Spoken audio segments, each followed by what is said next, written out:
Домбыра, яғни күй мұрасы деген тілден кейінгі мына қазақшылығымызды сақтап қалатын екінші құрал.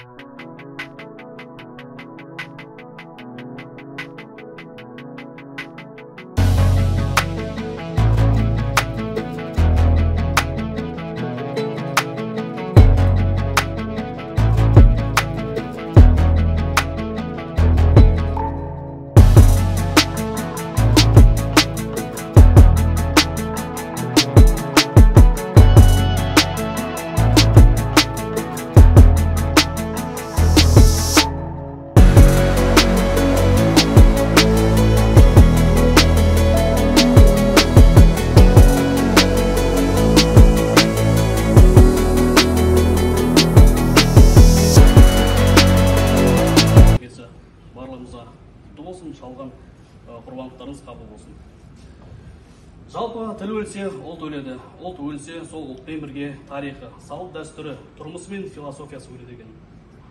Қазақи дүниетанымды өскелең ұрпаққа дәріптеу, өз елі мен халқын мақтан етіп, оның тарихын сүюге шақыру мақсатында Айнұр Бектасқызбен бірге бірлесе отырып, Қазақи дүниетаным атты отан сүйгіштер клубын аштық. Қош келдіңіздер. Дұрыс айтасыз, Нұрбол мырза. Жалпы біздің тарихымыздың тамырын ойласақ, тіпті сақтарға кетеді.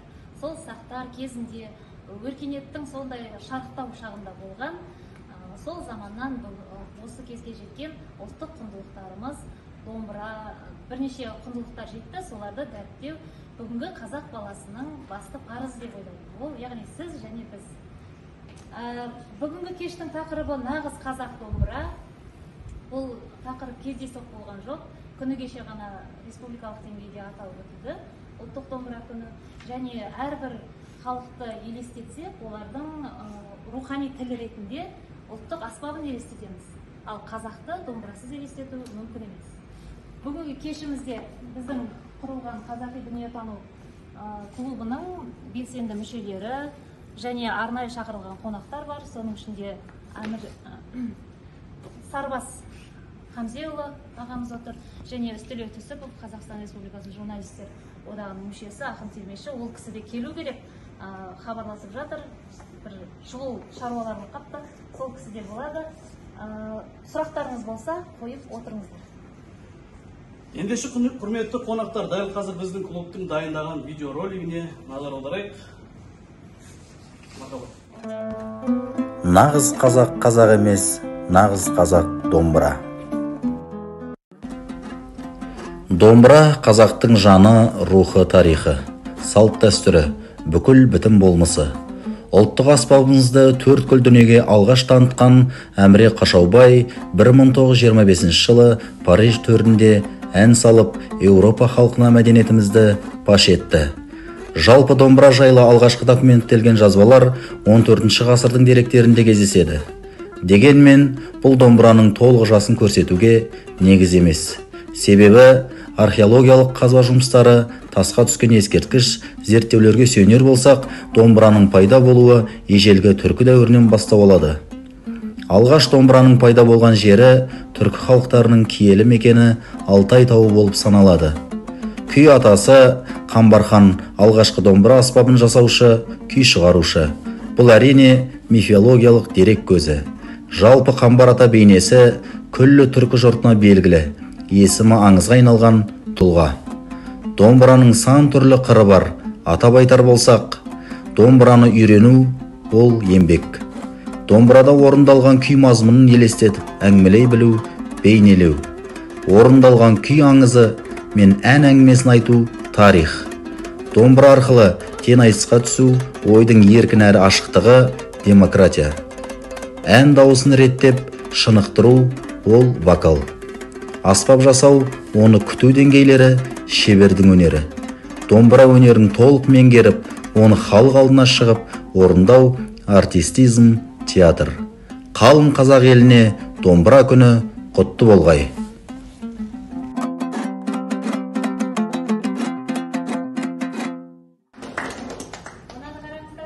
Жалпы түркі тілдес халықтардағы домбыра тектес шертпелі аспаптарды қазақ, ноғай, өзбек, башқұрттар домбыра дейді екен. Түрік домбыра, қырғыз комуз, қырым татарлары қобуз, түркі мен қарақалпақ домбурак деп атайды. Және тағы басқа түркі халықтары осыған ұқсас әртүрлі атайды екен. Бұның өзі домбыраның шығу тарихы сонау түркі халықтарының төл аспап екенін дәлелдеп тұр. Керемет Айнұр ханым, жалпы сіз келі домбырамыздың 20-дан астам түрі бар екен білдіңіз. Жасыратын жоқ, білмеймін. Ондай болса, біле жүріңіздер, айта отырайын. Олар ән мен күй домбырасы, торсық, тұмар, кең шанақты, балдырған, балашық, шіңкілдек, аша, 3 ішекті домбыра бар екен. Қуыс мойын, шертер және түрлі оркестр домбыралары. Керемет. Домбыра жайлы біз осы түрлі деректерді жинадық. Сол деректердің бірімен бөлісу үшін Тілеулес өзінің пікірін білдірсе. Тілеулес ханым. Саламатсыздар кеш қонақтары. Домбыра барлықтарымызға белгілі, өзіміз күнделікті көріп жүрген, өзімізге ерекшелігі жоқ сияқты ол, екі ішекті аспап болып табылады. Домбыраның ерекшелігі бізге қайдан бір себепкер болып табылатын Италияның әйгілі композиторы Паганиннің композициялары немесе тағы да басқа композиторлардың күйлері болсын, ойындар болсын, біздің домбырадағыдай әсем және оңай ойналмайды. Оған бір мысал ретінде Моцарттың түрік маршы. Түрік маршы пианиномен әйгілі пианиноны он саусақ қолынан өнер тамған адамдар өте қиын әрі зор қиыншылықпен орындап шығады. Ал домбырамен бұл композиция тез және оңай етіледі. Сондықтан домбыраның артықшылықтарын айта берсек, өте көп деп ойлаймын. Тамаша әрі мақтан ететіндей ақпарат.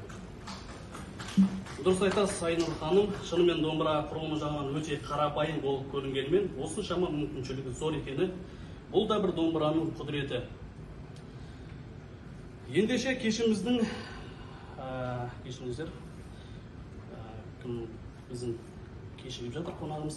Так, ондай болса, ортамызда тағы бір жас қонағымыз бар. Ерасыл, жалпы кіммен бірге келіп отырсың?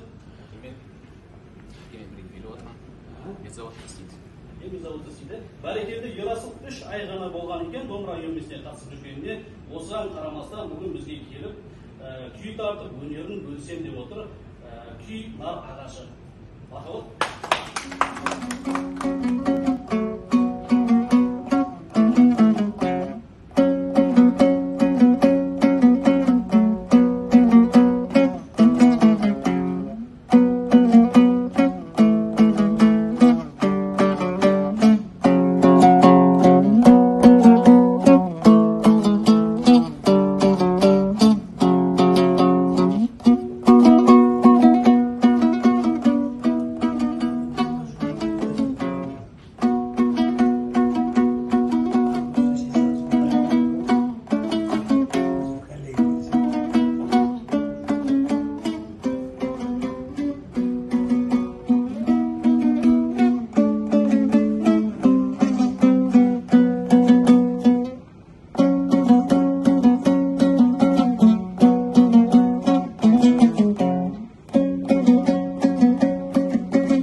тамаша болар ма?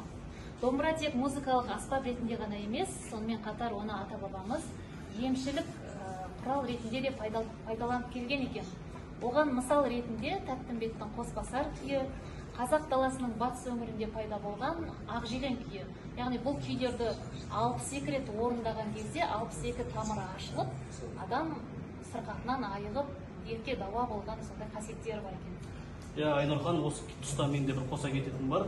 Жалпы ғылыми музыкотерапия деген термин бар.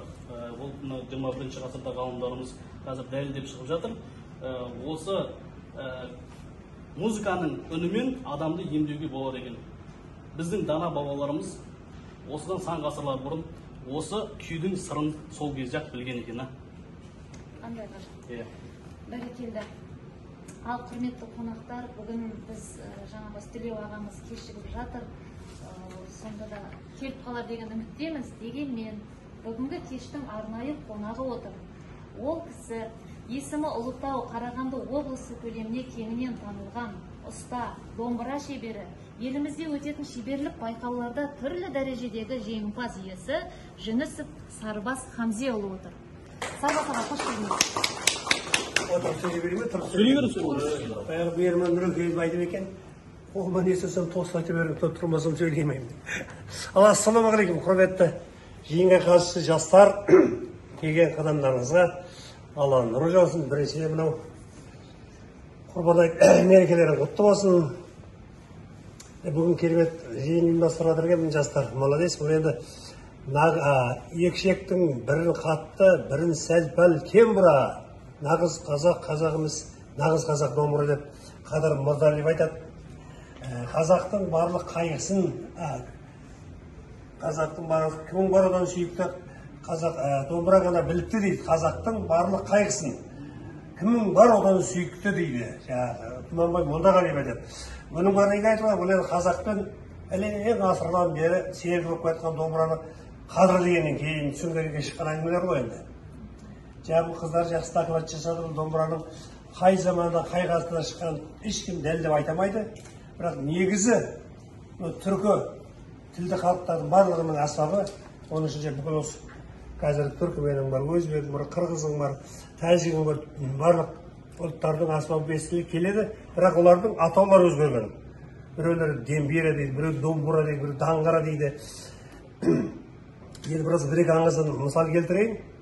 Баяғыда ертелі бір қатал қан болыпты да, оның қызы бір кедей жігітпен ғашық болып бірмен дос болып қапты. Қанын ұқсат білмепті дейді оны, тұрмысқа шығуына.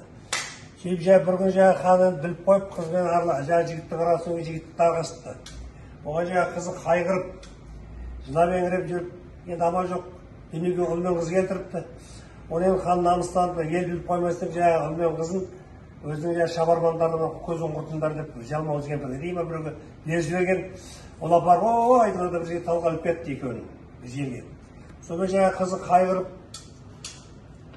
жылай бабаларың қоймен бала шағамыз балаларымыз дейіне шығып кетіп, сонымен әрі дейді, берейшен таппай келе, бір күн шаршап шалдың бір талдың басына жатса дейді, зыңылдаған дыбыс шығады дейді. Қараса тал ораған тал, басқа жері жоқ, қойын жүргізіп тағы дыбыс шығады дейді. Сөйтіп қараса талда екі салбырап не тұр дейді, жіп. Сөйтіп ол жіпті тартып былай іліп байлап қойса, одан да керемет дауыс шығады дейді. Сөйтсе баласы мен қызы сол енді аңыз бойынша сол қайтыс болғаннан кейін солардың денесінен талға екі шек пайда болды. Сөйтіп оны қыз үзіп алып, екеуін байлап содан домбырадан тартып, сонымен қайғырып бала шағасын еске алып жүріп кеткен екен дейді. Ол бір аңыз. Енді Жошының аңызын білесіздер, Жошы ханның қатал заманында баласы аңаулап шыққан кезде құландарды атып жүрген кезде құландардың бәрін атып келіп, ең соңында оқ таусылған кейін бір құланның бастаушы теуіп өлтіріпті істейді. Сонда Жошы баласы келмегеннен кейін өзінің қарамағында адамдар менің балам қайда деп алай дейді, бер дейді таппағаннан кейін мынандай тапсырма беріп, егер кімдегі мен баламның өлгенін естіртетін болса, көмейіне қорғас оңғырын дейді.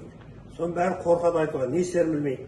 Сонда жаныма сосы кетіп қалуы керек, домбырамен келіп тартып айтып береді ғой домбыра тартып ең соңында хан үйіп отырады, шапқанда ой мен балам тірі екен ғой дейшен шауып. Бір заманда шыңылдаған мұңды дауысына шығып қайғыра бастайды, бірақ үзіліп кеткен кезде баласының қайтыс болғанын біледі Жошы. Сөйтіп не істейді енді, ана жақ ашуын бірді алып көрді, домбыра көмейін құрысында көмейін қорғасын жібереді. Домбыра қолы домбыраны ешкім. Осыға айтайын. Осы қолынан домбырама тесігі содан пайда болды тым істей біраңыз бар. Тағы бір, мұна енді бұның мен домбыра неге ұстаймын дейсіздер, Ақырстанның осының құрылысында айтып беремін ғой қазір, түсіндірейін деген. Енді мынау баяғы атақты Біржан Ахансия деген атақты әншілердің ертеректе өмір сүрген, олардың бәрі домбыра ұстап өтті ғой енді. Қазіргі заманда мысалы үшін домбыраларда айта берейін бүкіл технологиясын, бұларға қызық қой енді. Ол кезде мысалы аспаптар болмаған, жидетал, қаратал дейді, қайыңталдан шауып істеген домбыралар. әртүрлі формада. Олар 9-ақ перне болған. Мысалы қазір 19 перне, 21 әртүрлі пернелер болады ғой. Одан кейін біз оны қазір заманға лайық, әсіресе Ахмет Жұбанов деген атақты композитор, дирижер, оркестрге лайық тығып, домбыраның түр-түрін жасады. Мысалы үшін қазір біздің пайдаланып жүрген домбыралар, мысалы үшін мына размер 48 болады, 44, 40. Біреуі 30 әртүрлі бар. Келді күйшілер айтады қазір. Атақты күйшілер келіп жатыр. Солай біз қазір мен өзім жасауда 4 размер жасаймын. Ол енді балалардың возрастына байланысты. Мысалы үшін ең кішкентай 40 размер жасау. 5 жас пен 8 жастың арасында, 44 размер 8 мен 12 жастың арасы, 48 размер 12 мен ары жоғары кете береді. Балақай, балдырған, тенор деп бөлінеді. Ал енді Ахмет Жұбановтың оркестрінің жаңағы жігіт айтып кетті, 20 түрлі домбыра атауы бар еді. Мен основной айтайын, жаңағы оркестрге лайықтап контрабас домбыра, бас домбыра, альт домбыра, неме тағы, контрабас, бас, альт, прима домбыра дегендер шығарды. 3 шөпті домбыра шығарды. Соның бәрін оркестрге қосқан. Сөйтіп оркестрді жаңағы көлемін жақын, кішкене халыққа жақсы болсын деп. Енді Құрманғазы атамыз тәрілтпесе, ырза болар еді, өздерінің күйін Сараханның орындатқанын. Сондай қазір өздерін сыңлайсыздар ма оркестр? Әсіресе ұлттық ансамбль, Қыдырәлінің гитарамен қосып тартқан кезде бір орнына тұрып кетесің. Сөйтіп домбыраны жетілдіріп атамыз қазір. Тағы не айтайын дедім. Мына құрылысын айтып жіберейін. Мына осы домбыра мына ғой, мысалы үшін. Ана жерде де бір домбыра, бұның бәрі мен өзім қолына шыққан домбыралар екеуде. Бере тұршы онда. Бұл енді неге мен алып жатқан себебі, мысалы үшін домбыраны жасау әр размер әртүрлі болады. Мысалы үшін тапсырысқа байланысты. Біреу айтады, маған күйге дейді, әнге дейді, маған размері мынандай дейді. Мысалы үшін мына домбыра жасағанда, мынау 48 ғой енді. Мысалы үшін жаңылмасам үйеңкіден жасаппын. Өзі ағаштардың сырын айтайын. Бүкіл жеміс ағашын жасауға болады. Әр ағаштың өзінің дауыс шығару қабілеті әртүрлі болады. Ең жақсы домбыралар мысалы үшін бұйра күлен дейді. Орысша айтқанда тигровый күлен, қызыл ағаш, бук дегендерден шығады. Одан кейін жаңа өзіміздің қайыңнан. Одан кейін жаңа мына любой айтып отыр ғой, жеміс ағаштарын жасайды. Мына мысалы жаңылмасам үйеңкі болу керек, жаңа мен де істеп бергенмін. Қазір ойлап айтып берген жермейді, дәй өзі. Мынау енді, мысалы үшін мынау шанақ дейді. Шанақ жаңа қатты ағашты жасаймыз жаңа. Жиде бар, алма бар, өрік бар, қайың бар, бук, туп, жаңа неме тап. Палисандр деген ағаштар бар. Акация деген небір ағаштар. Оның бар біздің жезқазғанда жоқ, мен тапқанша қолымнан келгенше тауып жасап жатырмын. Сонда қатты ағаш жасалады. Себебін айтайын. Өйткені мысалы үшін бұл ыстыққа, суыққа төзімді болу керек. Любой ағаштан шығаруға болады, жай ағаштардан. Ол дауыс шыққанменен 1-2 айда немесе 1 жылда қаңсып қалады. Себебі бос болса ыстықта суықтарды, влажность тартады. Сөйтіп та оңбай қалады. Содан кейін мына бет тақтай. Астанада бұның кімнің сөзі бар жаңа, атақты домбырашы, жолаушы деген бар қазір, профессор Алматыда. Оның домбыралары ең арзан $1000 тұрады. Соны бір айтқан сөз бар, кітап тұр міне. Кітабын көрсетейін әміне. Жолаушы деген, осы кітаптың егері сол. Жолаушы, Тұртқұлов деген. Мына аяқты темірден істесең де, мына бет тақтайын жақсылап істесең де дауыс шығады деген сөз бар. Себебі мына домбыраның 70% дауыс бет тақтайына байланысты. Бет тақтайды қалай таңлауға болады? Бұл мысалы үшін тянь-шань ел дейді, шыршасы. Одан кейін сасна дейді, қазақша сасна қалай аталады? Ой, айта берейін сасна орысшалап. Сол ағаштар оны таңлағанда да біз мысалы үшін бет жоқта біз сала бермейміз. Онда сызықтарын көрдіңіздер ме? Соны есептейміз. Талшинасы, қалыңдығын есептейміз, кепкен есептейміз. Соның бәрі тілген кезде есептеп тілеміз. 4 ма, 5 ма, 6 ма жағады. Сөйтіп бар сонымен тыңлап, тексеріп барып саламыз. Сонда бұл дауыс жақсы шығады. Ал енді мынау сағағы дейді, ұстайтын жердің жай ағашты жасауға, бірақ ортасына көрдіңіздер, қатты ағаш салынады, майысып кетпеу үшін. Бұл желательно май бір ағаштан салғандар майыспас үшін. Жай ағаштан жасау. Ал бетінде мынау қатты ағаш обязательно бетіне салынады. Өйткені бірінші мынау не байлаған кезде арға кіріп кетті көріп көп тартқанда. Егер жұмсақ ағашты жасаң тарта мына ішіне кіріп кетіп шыңылдайтын болады. Мына жағына да басына да бас несіне де қатты ағаш жасау керек. Бұны құлағы болса да қатты ағаш. Мына жерде сайтан тек дейді. Сайтан тектің бір несін айтып жіберші аңызын.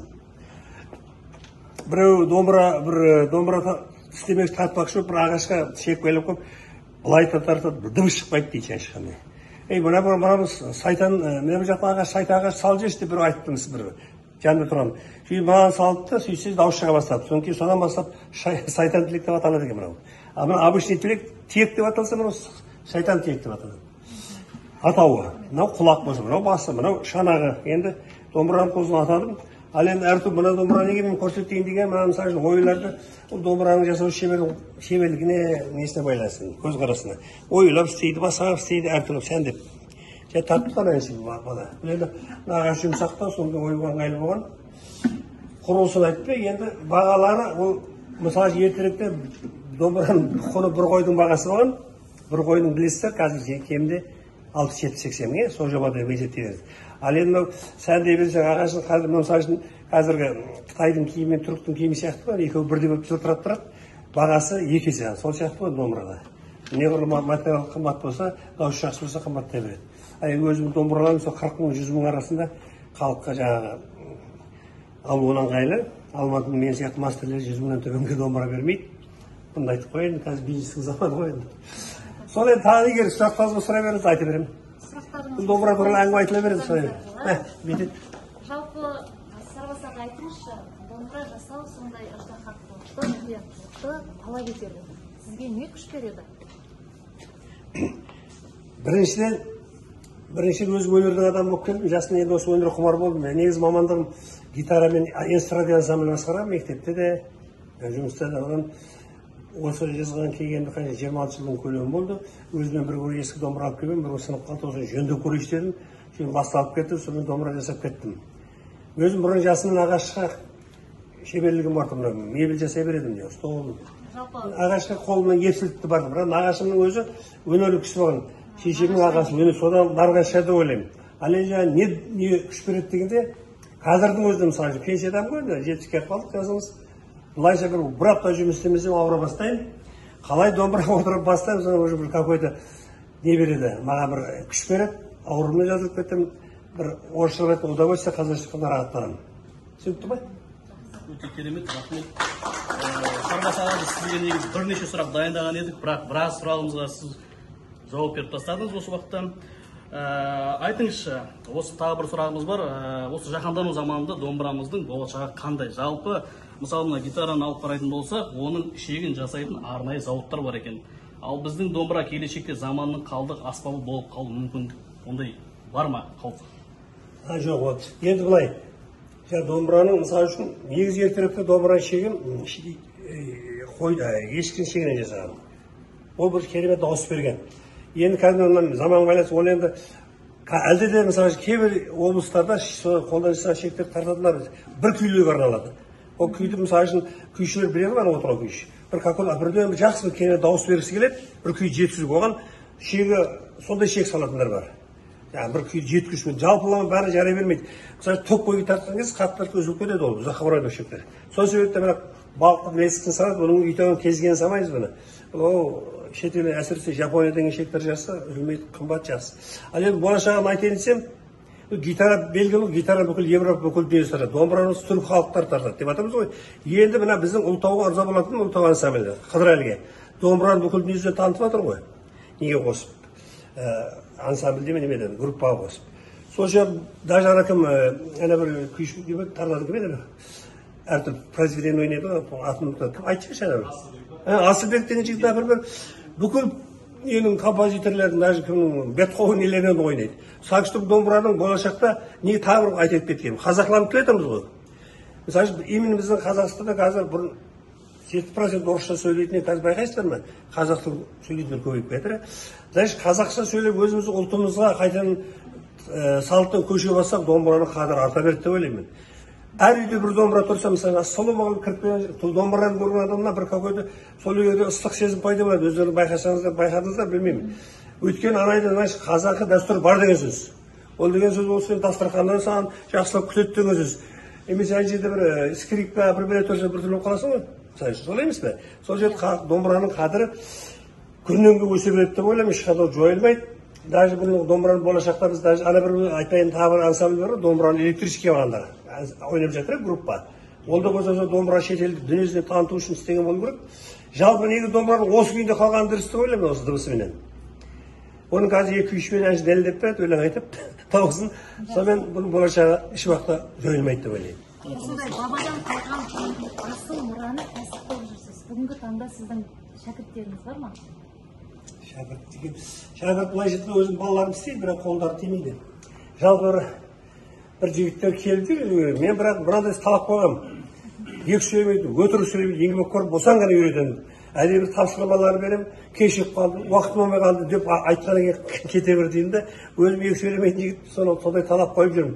Егер сондай талап тоқтайтын жастар болса үйретемін. Өзім шамам келмей кеткенше. Енді жалпы жием бар, үйреткен марқұм болып кетті, жақсы үйреніп еді. Өзім туған жием. Балам істей алады, бірақ ол қазір жұмыстан қолы тимейді. Жалпы сол талабым құлақтарыңызға алтын сырға, екі сөйлемейтін, еңбекқор, адал болса үйретуге бардым. Дұрыс, асқан бір махаббат керек шығар бұл аспапты жасауға да. Рұқсат болса тағы бір сұрағымыз бар. Бүгін жаңа өзіңіз айта кеттіңіз, қазақиланып келе жатырмыз деп. Бүгінгі таңда жалпы домбыраға қызығушылар саны қалай? Көбеюде ме? Бірінші мынау еліміздің бірінші елбасы президенті қазір бәріміз шақтырмай әртүрлі несін айтып жатырмыз, еңбегі бар болсын. Сол еңбегінің бір несі домбыра күнін жариялап кетті, соған қуаныштымын, мен лично өзім. Бірақ қазақтың көбісі қонақты болып өткен домбыраны қадірлеп, қадір білмей жүргендер енді біле бастады. Қайтып сұрағанды қайтып айтып берші. Жалпы қазір домбыраға қызығушылық көбейіп жатыр ма? Тапсырыс көп па деген. Енді мысалы үшін мен мысалы осыдан күйден әннен хабар болар, олар ойнаймын деп, үйренемін деп қызығады. Ал біреулер мысалы бұрын той домалақта әкесіне шешесіне жолдасына подаркке мебель апарса, басқа бір подарок апарса қазір домбыра апаратын болды. Себебі, жаңа айттым ғой, бірде бір қазақтың домбырасы тұр. Соған қызығушылық аз көбеймес азаймайды. Азайған жоқ, көбейіп келеді. Керемет, өте жақсы. Көңілді қуантады екен, қандай керемет, кәсібіңіз өрлей берсін. Біздің көрермендерде туындап жатқан сұрақтар болса қойып алыңыздар. Сұрап алыңыздар, жеке сұрақтарыңыз болса қоя беріңіздер. Ұрпағымыз сіздің қолыңыздан шыққан аспаптар арқылы осы ұлттық құндылығымызды әлемге таныта берсін. Осы ретте сіздің шәкіртіңіз, зауытымыздың білікті маманы Ертісбаев Медет Есмағамбетұлы сіздің қолыңыздан шыққан домбырасымен келді. Ендеше Медет, мархабат.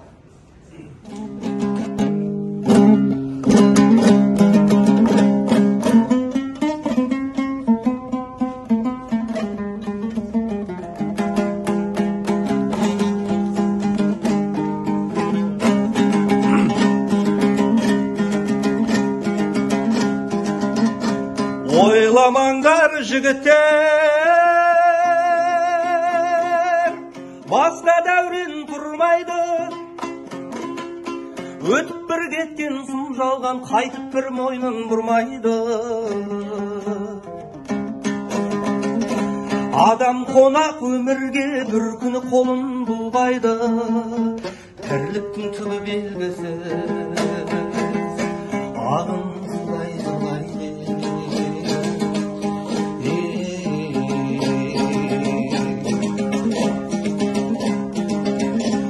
опасыз жалдан дүние тұтқа болған күндерде өмірдің соңы өкініш санамен ойлап білгенде қадірі болмас адамның ортаңда тірі жүргенде орны қалар ойсыра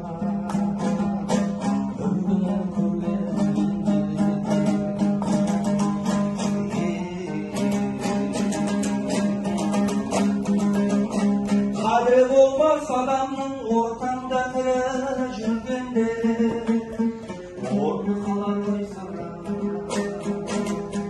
бір күні көргенде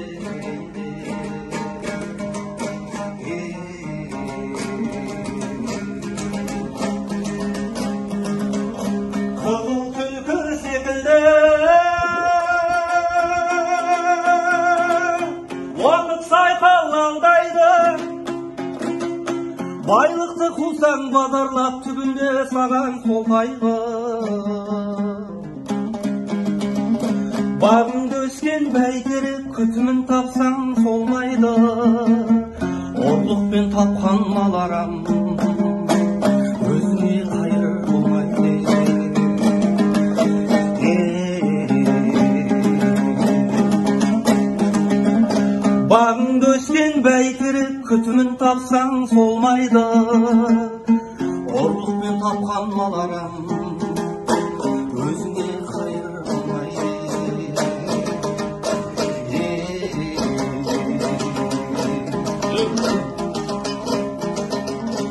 мұңайма көңіл мұңайма, тыныштал енді жүрегім. Бір күні сен де тоқтарсың, оны да жақсы білемін. Бас имеген тағдырға текті бір жанның бір едім. Адам боп келдім өмірде, адам боп өтудем. Бәріне соны тіледім.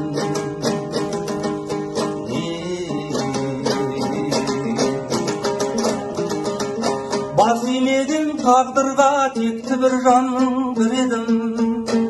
Адам боп келдім өмірге, адам боп өтудем.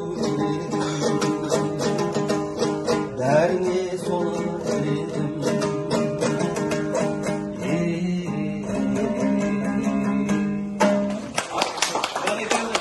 Ұлттық құндылықтарымызды насихаттауда көрермендерге қандай да бір пайдасын тигізсе деген ниеттен туған тырнақ алды жиынымыз болды. Ал қадірменді қонақтар, бүгінгі кеште бізге қолдау білдірген Жезқазған қаласының ішкі саясат бөліміне, жастар ресурстық орталығының директоры Ақерке Еркебұланқызына және осы клубты құруда бізге үлкен қолдау көрсеткен Ұлытау облысы мәслихатының депутаты, Жезқазған мыс қорыту зауытының аппарат басшысы Қияқбаев Силар Қазбекұлы мырзаға үлкен алғысымызды білдіреміз. Ұлттық қасиетіміз бен құндылықтарымызды сақтап, рухымыз биік, намысымыз берік болсын демекпіз. Осы уақытты пайдалана отырып, келесі кездесу тақырыбын айта кетуге рұқсат беріңіздер. Келесі жиналысымыздың тақырыбы дала философиясы. Клубымызға мүшелік етіп қатысамыз десеңіздер, толық ақпарат біздің Инстаграм парақшамыздан ала аласыздар. Кешіміздің соңын Қадыр Мырзали атамыздың екі шектің бірін қатты, бірін сәл-пәл кем бұра, нағыз қазақ қазақ емес, нағыз қазақ домбыра деген өлеңмен аяқтағымыз келеді. Келесі кездескенше сау, сәлеметте болыңыздар. Рахмет барлығыңызға. Енді тілектеріңіз болса, айтып бір ауыз. Жалпы бір қонағымыз келмей қалды шамалы. Содан Сайранбек Астанадан шабыттар деген Қазақ ұлттық өнер университетінде.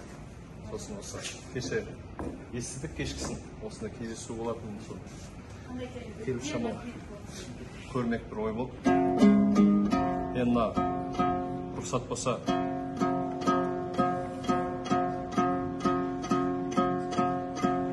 күй мұрасының қажеті жайлы бір-екі минут айтып кетейін, рұқсат болса.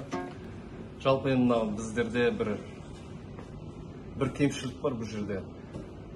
Күйді, яғни қазақтікі деп қараймыз да, біз Моцартты әлемдікі деп айтамыз, мысалға. Бір әлемдік цивилизацияның жетістігі, жемісі деп.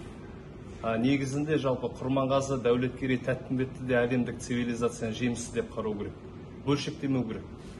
Яғни осы бір өзіміздің менталдық қабылдауымызды түзесек, домбыраны одан сайын қарқынды түрде әлемге танытуға болады. Демек, екіншіден домбыра, яғни күй мұрасы деген, осы өткенде ұлттық домбыра күнінде де айтып кеттім мен, тілден кейінгі мына қазақшылығымызды сақтап болатын екінші құрал, бұл таптырмайтын, яғни рухани тірек, ұлттық өнер жалпы осы қазақтың жігіттерінің әсіресе мінезін дұрыс қалыптастыратын құрал бұл. Оған ағандай біз жеңіл қараймыз да, жаңағы табақ алып шыққанда адайды ойнатып, бір домбырашы келсе тезірек бірдеңе жоқ па деп, тезірек бірдеңе тарт деп жаңағы біз оның меселін қайырып тастаймыз жаңағы ше, көрдіңіздер ма? Үйтіп меселін қайырғаннан кейін, яғни көбіне домбырашылар мысалы қаржылай бір сыйақы берем десең де тойға бармайды қазір. Көрдіңіз ба? Өйткені оның күйі жетім. Сондай бір жағдайға түсіп қалдық.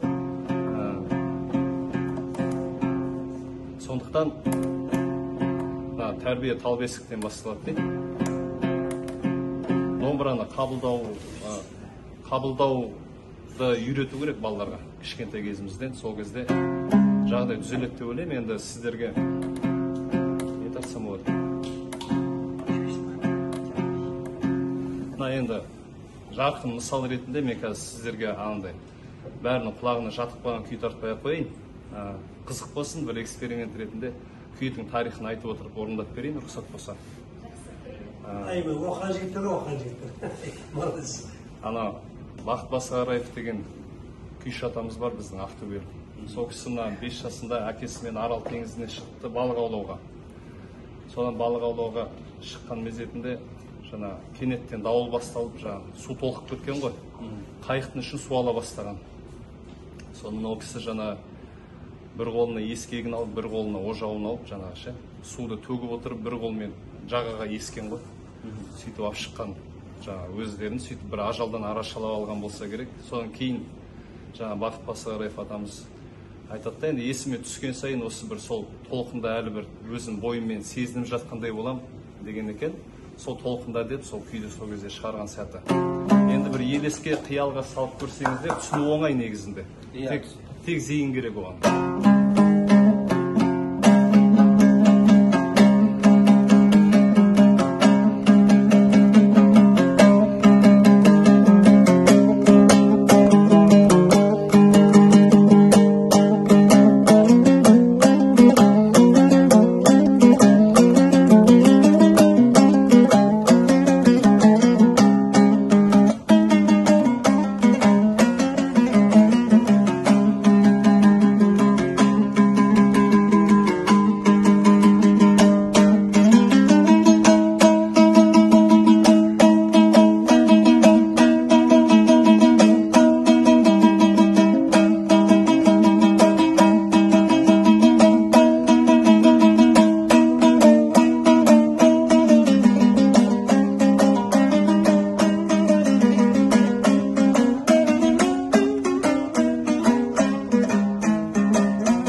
Домбыраның түрлі қасиеті бар дейді ғой, пәндік қасиет.